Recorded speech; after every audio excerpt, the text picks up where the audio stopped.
Today I have the privilege of starting our new series today in the book of Isaiah.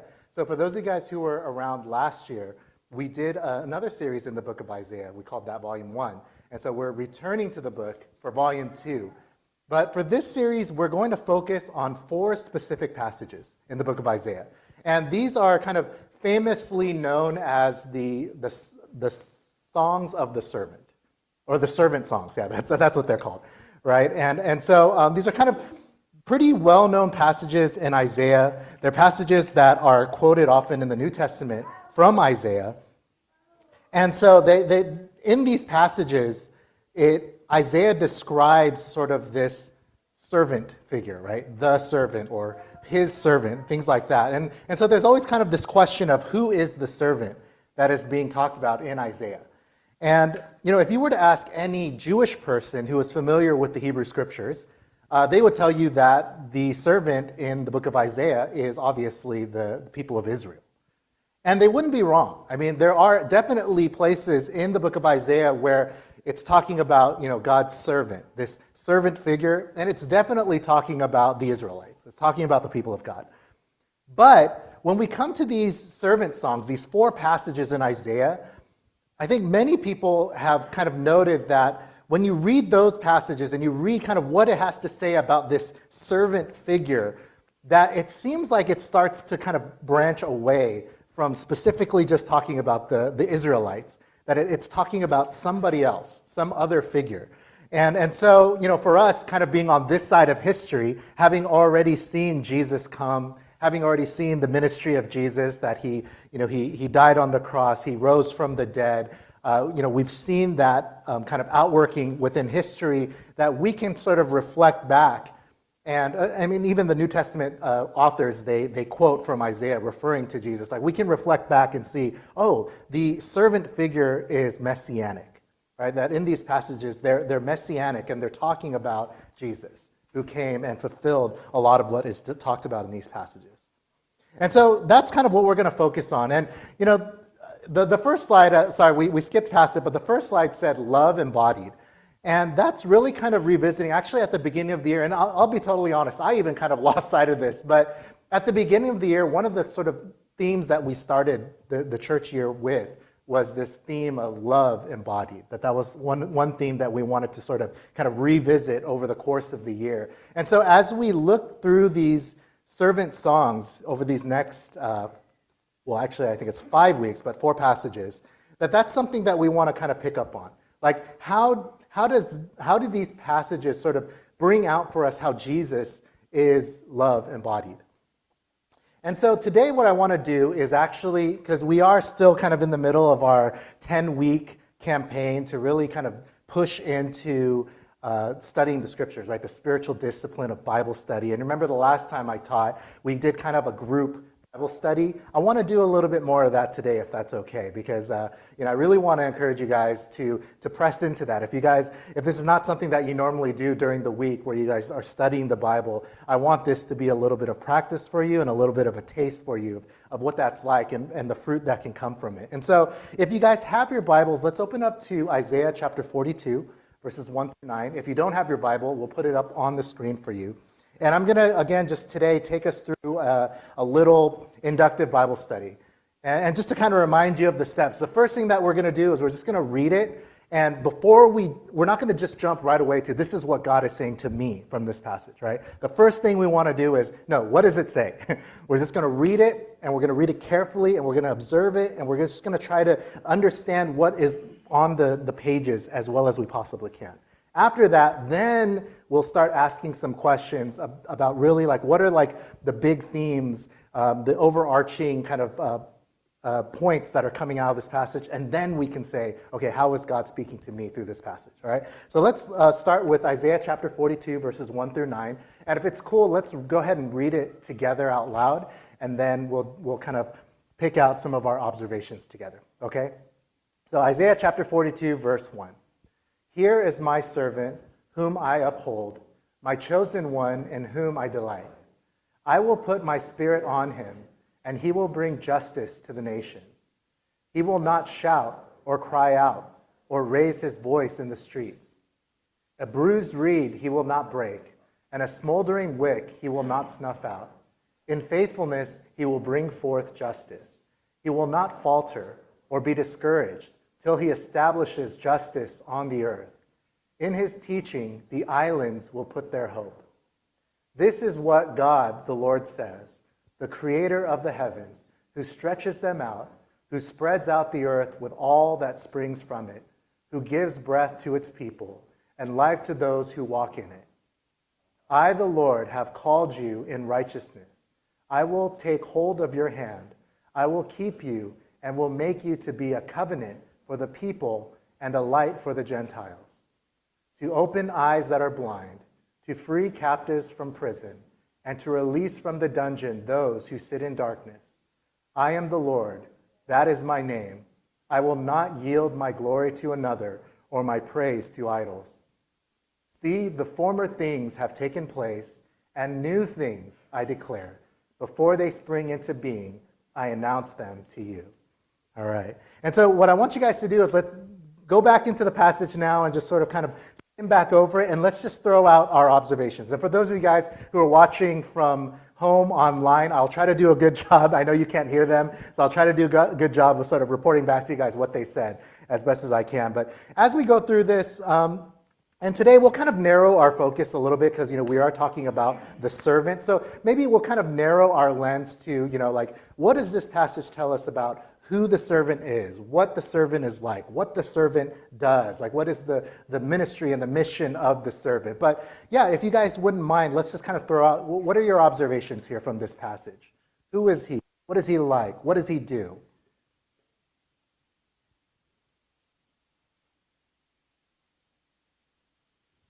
Oh, sorry, I thought it was a hand, but you're just itching your face. Y'all quiet today. What's going on? Okay, yeah, I mean, for us kind of being on this side of history, it really sounds like it's talking about Jesus, yeah. And what about it? Like, I mean, obviously we're kind of jumping to interpretation a little bit, but like, what are some of the things that you see in there about the servant that are kind of like, sounds like Jesus?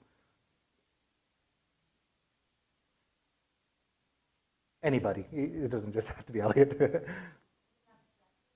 Okay, he loves justice. Right? It says that he will establish justice, and he will not falter or be discouraged until he has established justice. Okay, what else?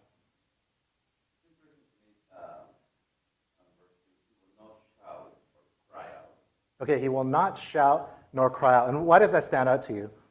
I'm still trying to make sense. I don't know if I understand it as somebody who would not necessarily be on the street shouting, screaming, and yelling, but he will take another approach.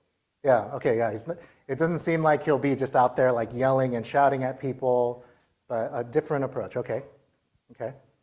Yeah, what else do you guys see here? What else are you observing?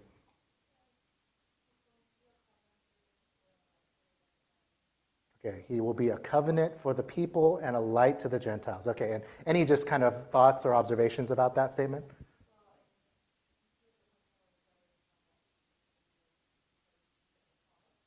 Mhm. Okay, yeah, so that to you sort of kind of chimes of Jesus, because Jesus talks about like ushering in a new covenant, right? Being a light to all people, being a light to the Gentiles, right? I think that appears in the Christmas story, right? He will be a light to the Gentiles. I think Simeon, right, when he was in the temple and he was praying and he met the baby Jesus, I think he might quote from this passage actually. He will be a light to the Gentiles. Okay? Well, any other observations from this? Uh, yeah, it says that he is chosen, right? It seems like he's chosen by God, a chosen servant. Okay, yeah. Okay.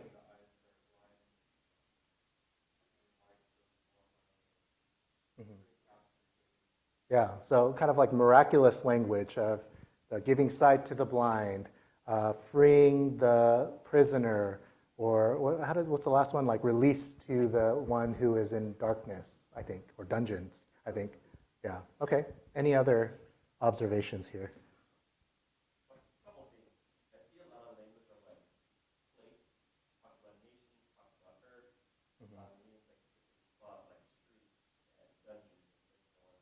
Mhm.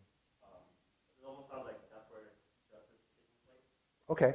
So, sorry, if it sounds like I'm repeating you guys a lot, I'm trying to repeat it back for the people online, just by the way. Okay, so there's a lot of like places named where, so it seems like the connection is that when it's talking about the servant establishing justice, these are the places where he is establishing justice, on the streets and in the prisons, and I can't remember if he said any other locations. Or on earth, in the nations, on the islands. Yeah, yeah. Okay.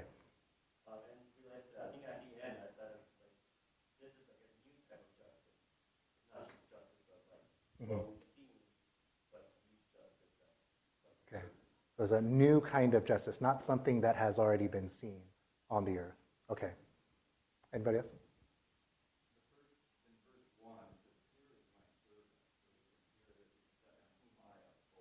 Mhm. Yeah. So it's like the endorsement from, assuming that this is God speaking, the endorsement from God. This is my servant, whom I will uphold. I don't know. Does anybody read is anybody reading a different translation that has a different word besides uphold? Whom I will, up, whom I will strengthen. Okay. Anybody else have a different translation that says anything else? I think some translations might say whom I have selected. So just to kind of give a sense of what that means. Okay. And one observation that I made was that if God is saying this person is my servant, then assuming that that servant is a good servant, then that person embodies the will of God, right? Because God is sending him as his servant. And so that servant embodies the will and the desire of God because he's serving, what he was sent to do by God. Okay? Any other observations before we? Mhm.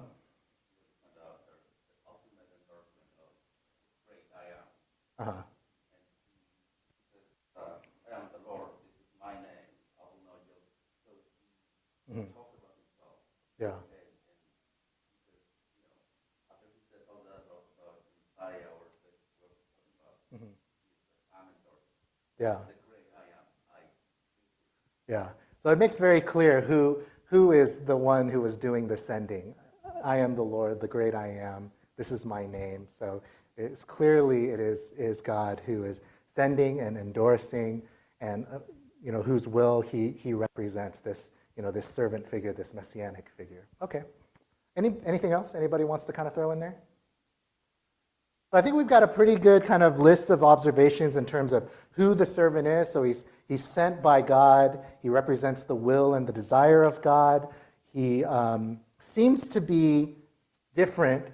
He seems to be different from just the nation of Israel, right? Which would be sort of kind of the way that maybe the original audience might be inclined to think, like, oh, this is the servant is the nation of Israel. But kind of sounds like he's somebody maybe a little bit different from the nation of Israel, right? That because like the passage that we talked about, like he will be a covenant for the people and a light to the Gentiles, right? Like he represents the people and he represents also the Gentiles, right? So it seems to be different from just the people of Israel specifically. And his mission seems to be a light to the Gentiles, to the nations, to establish justice in the streets, in the prisons, to the farthest stretches of the world. It's not like a localized kind of vision of justice, but it's a global vision of justice, right? As far as the islands stretch, right? I will establish justice. It says that he will not be discouraged, he will not falter, but yeah, he will establish like this new covenant that will be for both the Israelites, but also for the nations. Okay, so I think that's a pretty good picture that we've got going here. So now let's kind of move on to interpretation.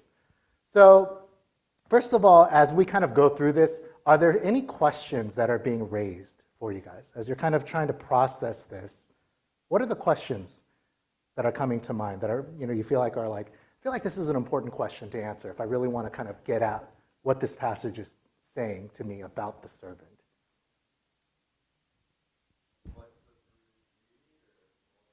Okay, yeah, there's this kind of like interesting metaphor in there, right? A bruised reed he will not break, a smoldering wick he will not extinguish. So what does that mean? Okay, what does that mean? What is the connection of that to this passage? Okay, that's a good question. Any other questions that come to mind?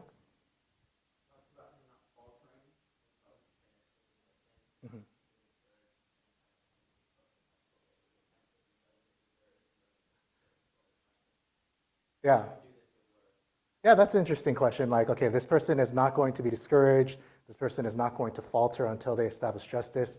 What kind of person can do that, right? So who is this person that could could not falter and not be discouraged and be successful in establishing justice, not just locally for the Israelites, but really in a global way.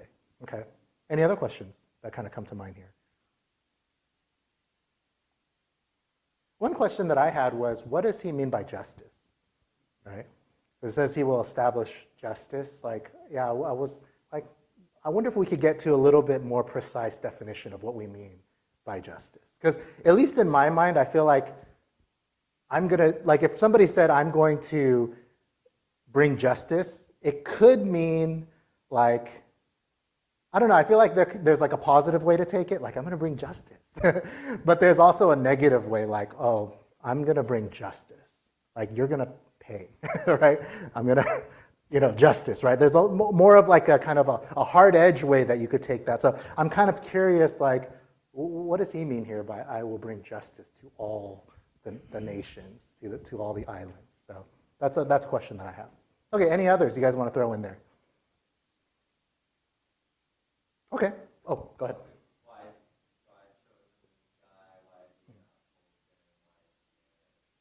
Okay, just simply, why has God chosen this person to be his servant? Okay.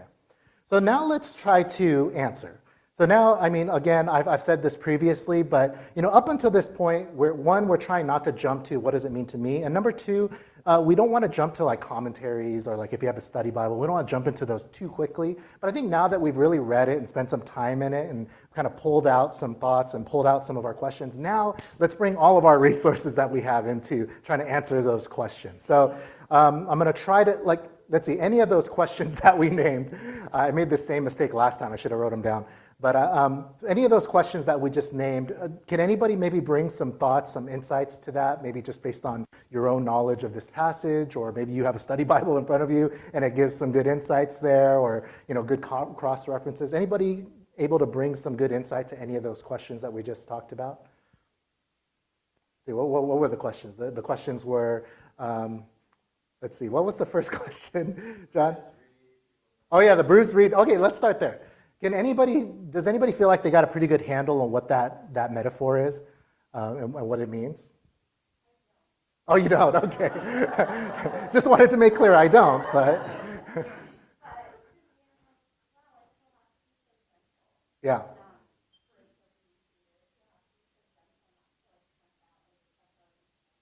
Yeah. Okay, so you don't have a complete understanding maybe of the metaphor, but you feel like whatever it's communicating a sense of gentleness, right? Like it's almost like this image of walking through some shrubbery or foliage, right? And that you walk through it, but you're not breaking any of the branches, right? That are kind of like sticking out, right? This kind of idea is that your presence and your path is so gentle that you don't even break a bruised reed or something like that, or the wake of your movement is so gentle that it doesn't put out a smoldering candle wick or something like that. Okay. All right. Anybody else can feel like you can add some color to that, or like maybe how it connects to the passage?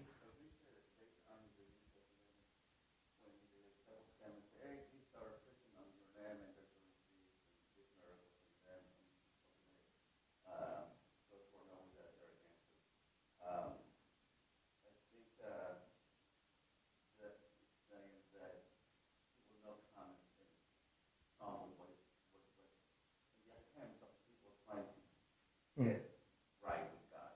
Mm-hmm. He was not, pick Yeah. up, Yeah. again, based on whatever religion. Uh-huh. Okay, so. The character of God, like he was not, he will take it from who you are. Mhm. Yeah, so you feel like it applies to kind of the way that this servant figure maybe is gentle or compassionate with people. People who are coming to God, people who are trying to seek God, that he's not harsh with them, right? He's not coming to like stamp them out or whatever, but that there's a compassion and a gentleness there. Okay, yeah. Anybody else?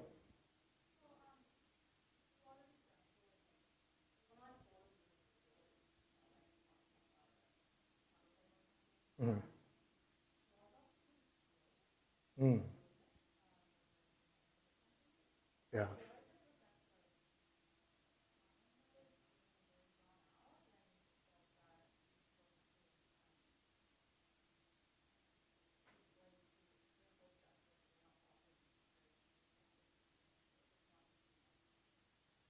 Hmm. Okay, yeah. So if we're going to kind of extend that metaphor of being gentle enough not to break a bruised reed or extinguish a smoldering wick, there's also maybe a sense of slowness. That,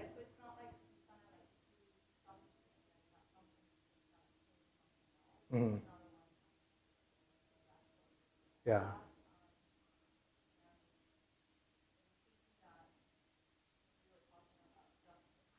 Mhm,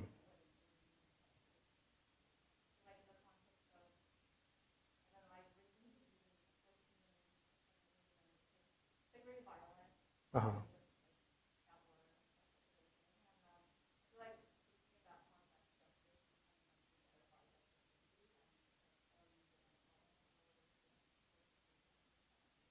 mhm,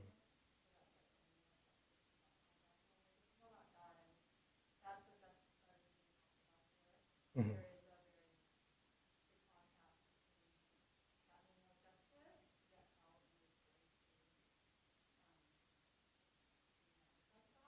yeah. So yeah, like it's not like this person is going to come and establish justice, in a fast and a violent and through coercion and through power kind of a way, but it's gentle and it's humble and it's slow and it's down here as opposed to like up here. Yeah. Okay. Yeah. Great. Uh, okay. Just to highlight that point, on the second half of verse 3, in his faithfulness, he will bring justice. Mm. So it's not like, yeah, he's very aggressive, but it's Uh, more like present. Yeah. So it says, it doesn't say in his power he will bring justice, or in his aggression he'll bring justice, but in his faithfulness he will bring justice. That's good. Nick?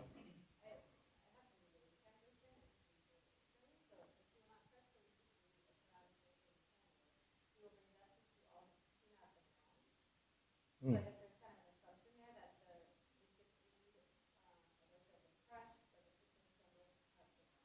Okay. So it gives a little bit more of a definition of who these bruised reed people are, who these smoldering wick people are. They're people who have been wronged. And he will, what did it say? He will not what to people who have been wronged? Oh, he will bring justice to people who have been wronged. Okay, so it adds a little fuller picture of kind of like who he's describing. Yeah, and also going back to that verse where it says that he does not yell in the streets, or what does it say? He doesn't shout in the streets, and he doesn't cry out in the streets, and or just like kind of going again with that theme of it's not like big out here, like demonstrative, like big power display kind of thing, but it's like kind of low and slow if you're gonna kind of use that language. Okay.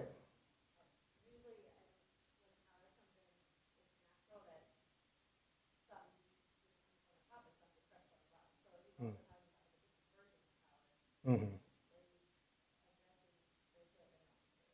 Yeah, that's a good point. Like when we're talking about power, there's some who are naturally going to be at the bottom who are going to get crushed. But this is upside down, where he starts with those who have already been wronged, and he's talking about justice for them first. Good. Oh man, we're only answered one question. I was like already so crazy. What were some of the other questions? I already forgot what the other questions were. Does anybody feel like they can bring some insight to any of the other questions that we mentioned? Let's see, what were the other questions? Um, who raised the question? Oh yeah, what are we talking about when we're talking about justice? Um,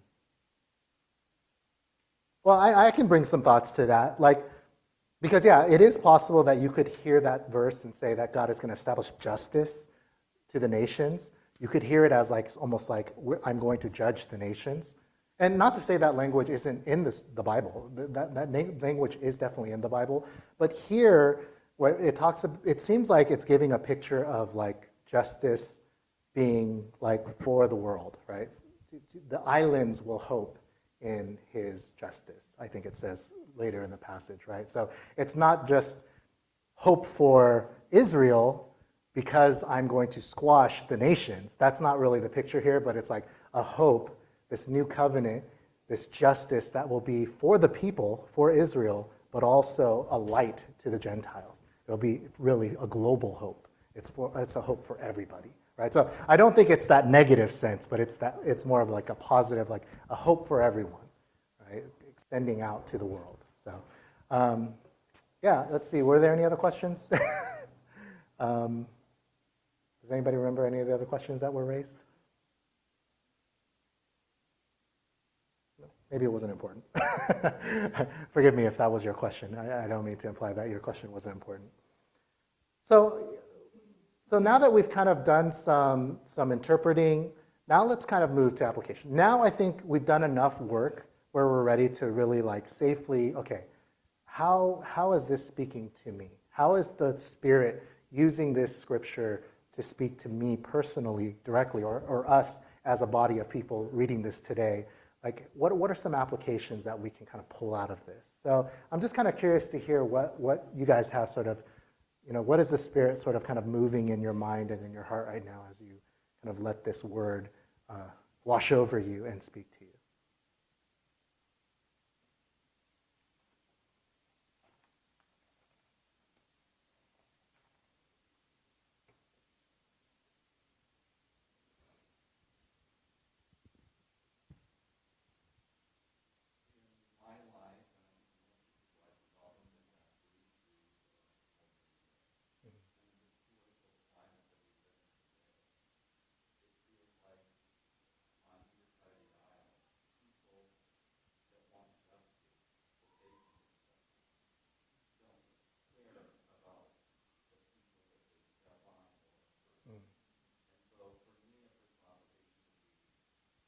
Sometimes in my smaller brain I think I'm right, and so I would think, how do I treat people when I'm trying to share something that I think is important? How do I treat those people that also have read that also have heard? How do I treat them as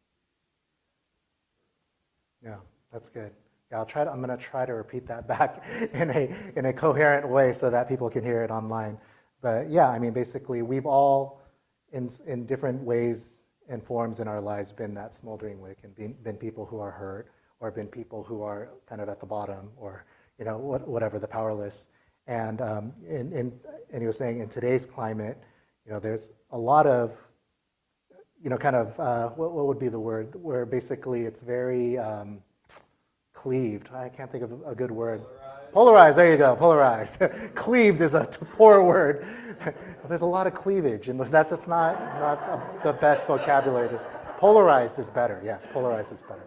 So polarized, it's very polarized, right? We all have our ideas of what we think is justice, what we think is right, what we think right? And so, but in the climate that we're in, it almost feels like it's okay to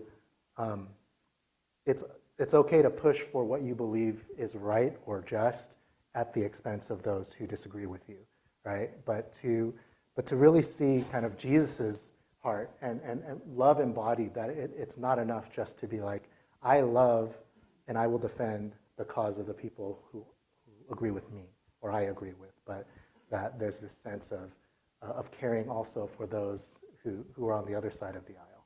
Okay. Anybody else? Like, how is this speaking to you guys? I apologize for using the word cleavage. You can still see it rolling around in some of your brains.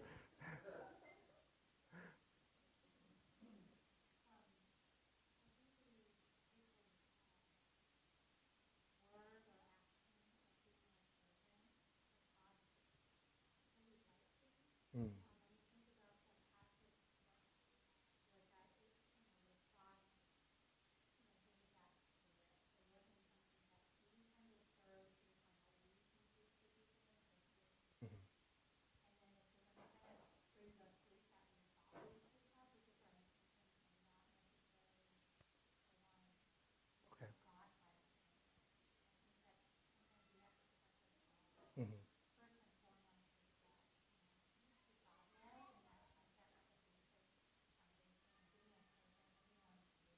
Hmm. Yeah.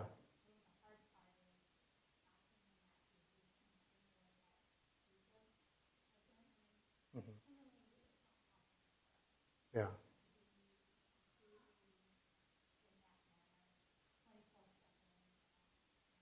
Okay. Yeah. So maybe I think what you're saying is that a lot of times we want to be servants. We want to serve God, but maybe sometimes we're too quick to jump to, therefore, this is what I should do, and maybe not enough like being sent and listening and actually being sure that we're aligned with what Jesus would actually have us do.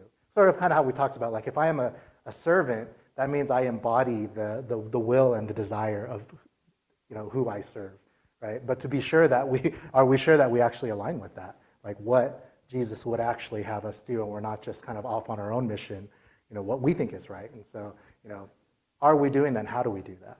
I think that part of the reason why we spend so much darn time in this book and really trying to interpret it carefully is because we want to be sent and we want to be aligned truly with what Jesus would have us do as his servants, as opposed to just going out and doing what we think we should be doing. But maybe we haven't really taken the time to align ourselves with what he would have us do. I think that's what you're saying. Okay.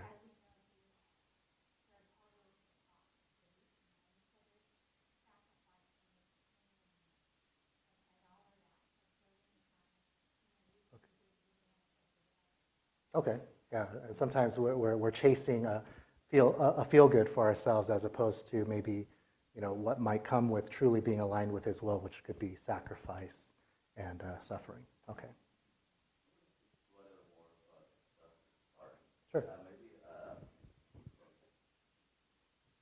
since there was kind of justice towards justice that we talk about this word, Sure. which is ultimately for us it sets the parameter or the compass Hmm. for our life.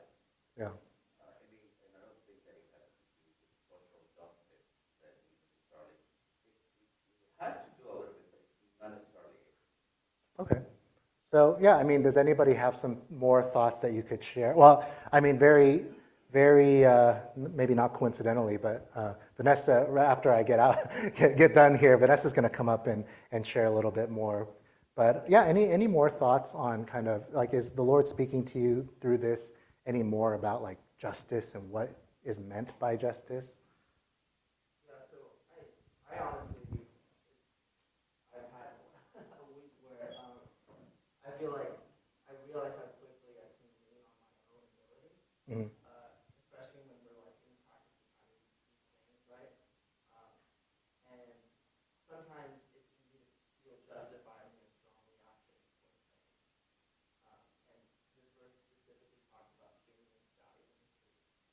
And I think a lot of times we can engage, including myself, I say this about myself, in a behavior that you might feel is justified because of the gravity of the situation or the way that you're interpreting the situation. And this verse is kind of challenging that notion and saying, well, even if it is serious, what would happen if you're lighthearted about this? Hmm. And I think a lot of the times it's because you feel like you're the curator of that justice. You have to bring it forward. You're in charge of Yeah. making it happen. Yeah. And so we forget kind of the goodness of God in our lives. And I think a lot of the times when we engage in those behaviors, in some ways we're saying, God, I don't trust you to do this, right? Like, Hmm. I feel like you can do it better. Yeah. So yeah. So yeah, I like what you're saying. There's a tension, right? There's a tension because, obviously, clearly justice is on God's heart and his desire.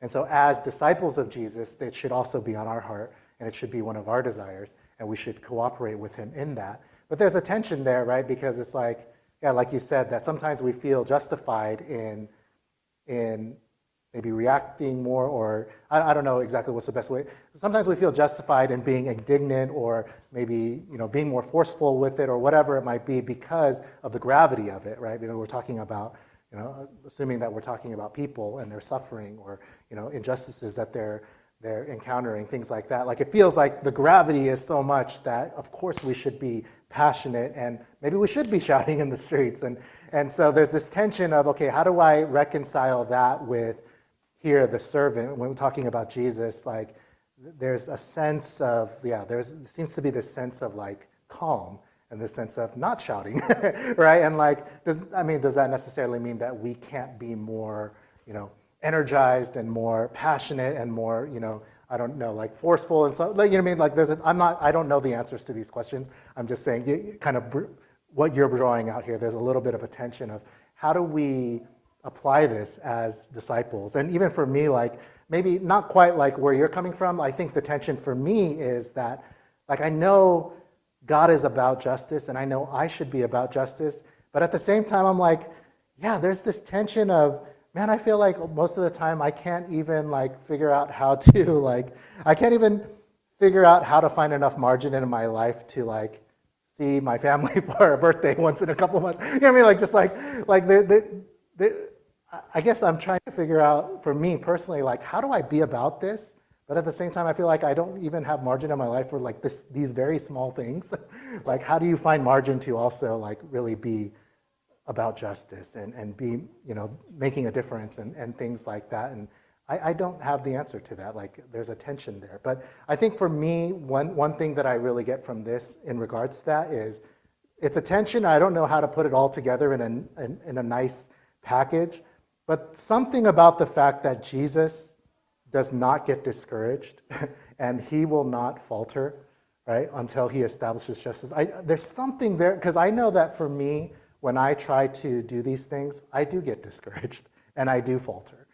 And I don't know exactly how to overcome that, but I feel like there's something about the fact of knowing and having this confidence that Jesus is about this and he's not going to get discouraged and he's not going to falter until he has established justice on the earth. That there's something about that I think is supposed to speak to this tension within me of how I participate in this with him without just being completely crushed by the darkness in the world, and maybe Vanessa can speak more to that in a couple of minutes. But I don't have it all together either, but there's something about that I feel like is the base and the foundation that allows us to participate with him without being just completely destroyed by it.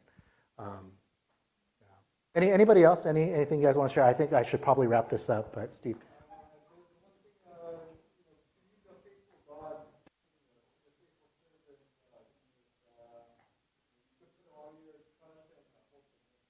Mm-hmm. Yeah. I mean, just very simply putting our trust in Jesus, that at the end of the day, he has promised that he's about this and he's not going to falter. Okay. Sort of in light of, I think, and the thing that stands out is timing. That justice, this happens every justice, that I feel like reading through this, you get an expectation of what's to come, but it's not like, oh man, I better hurry up, like if there's like a natural disaster, oh my god, I gotta grab my stuff and hurry up and get out of here. I feel like there's time to develop, the sense of love and justice that Mm-hmm. kind of requires that, it's not something that's just like, oh yeah, I'm just gonna go do that, and then not really have an idea about it. Like I feel there's timing with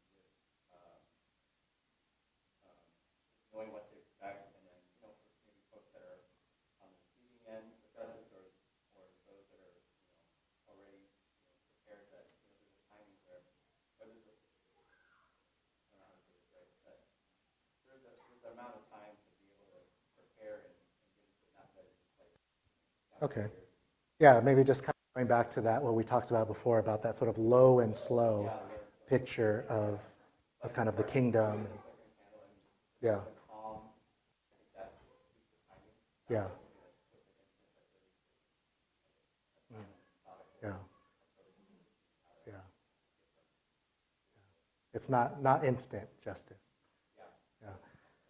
All right. Well, thank you guys so much for sharing. I'm sure we could keep going, but I need to wrap this up. One last thought maybe that I will share, or one last kind of application that I'm getting out of this is, I think for the original Jewish audience, when they read this passage and when they read like the part at the end where it talks about like, the blind will receive sight, or the prisoner will be released, or things like that. Like, I think they would have read that in a very embodied and physical way, right? Like, whereas maybe they wouldn't read it so much as like a spiritual kind of message, like spiritual blindness, right? Spiritual release from spiritual darkness. I don't know if they would necessarily read it that way so much as like a very embodied way. Whereas for us, maybe kind of in our modern Western kind of evangelical roots, we tend to read it in more of a spiritual way, right? Like, we read these things about, release for the captives, or, things like that. We tend to read it in a very spiritual way. Oh yeah, spiritual blindness, right? Release for spiritual captives. And we don't tend to see it in a more embodied way. And with our theme here, love embodied, that I think when we're talking about justice, it's both, right? It's the spiritual, right? That there's a spiritual blindness that we need healing from and need release from, but it's also embodied, right? That Jesus has called us to participate with him in, kind of the execution of his will, basically, of bringing justice to his people and also to the world. So just something I think we could think about. But thank you guys for just sharing your thoughts, and I really encourage you guys. We still got 5 weeks left here in the summer of doing this, pushing into the spiritual discipline of Bible study. I encourage you guys to do that, because I think you guys can see how much comes out of it if we really just spend some time soaking in it. But let me close this in prayer. Lord, thank you so much for just this time, and thank you so much for speaking to us through this first servant song, and just this picture that we have of Jesus, the Messiah, of love embodied. And what is your heart? What is your desire? Lord, your heart is for justice. And so help us to be about that as well. And Lord, if we're being totally honest, there's so much tension there because we don't really know how to do it. And a lot of times we do get discouraged. A lot of times we even falter. So show us, like, how do we be people that are about this, who participate in this with you, but without being crushed by it as well, and people who are depending on you and co-workers with you, sustained by you. So we just submit that to you, and we pray in Jesus' name.